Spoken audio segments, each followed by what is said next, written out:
Kahapon ipinatupad ang 10 peso fuel discount. Ngayon, net service contracting program naman. Laking pasalamat ng ilang pasahero mula Fairview hanggang Payatas dahil may 20% na diskwento ang kanilang pamasahe. Unang beses lang itong mararanasan ng ilan tulad ni Ate Cristina. Para sa akin po, mas maganda yon na binawasan yung pamasahe. Kasi para din sa amin na kunti lang kinikita namin, pabor sa amin yun. Kasi yung mga hanap buhay namin, kunti lang kinikita namin dyan eh. Tapos yung pamasahe mahal. Malaking bagay na po yun sa amin. Nagpapasalamat po kami sa ganun. Kasi hindi pa ako naka-experience na ganyan na may nagkaroon ng discount. Layo ng net service contracting na patatagin ng transport sector na isa sa mga industriyang lubhang naapektuhan ng krisis sa langis, bunsod ng gyera sa Middle East. Naglalaro mula 30 hanggang 100 pesos ang ibibigay na kabayaran sa driver-operator sa takbo nito kada kilometro. Nasasakupan nga nito ang mahigit 800 ruta nationwide at mahigit 500 naman sa Metro Manila.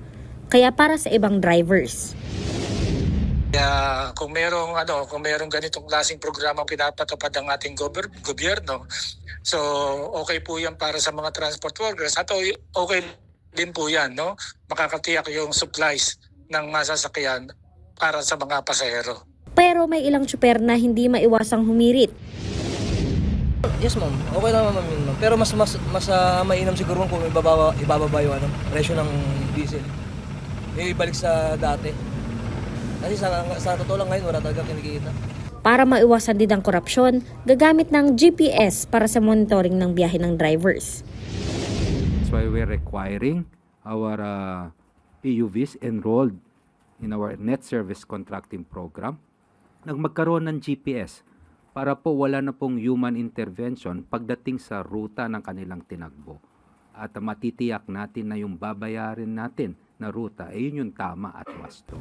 Pero mariin itong inalmahan ni Senator Joel Villanueva ang mandatory requirement na GPS. Anya, aabot sa 500 pesos ang renta sa GPS kada buwan na dagdag pasakit pa sa mga drivers. Sinigundahan naman ng transport groups ito.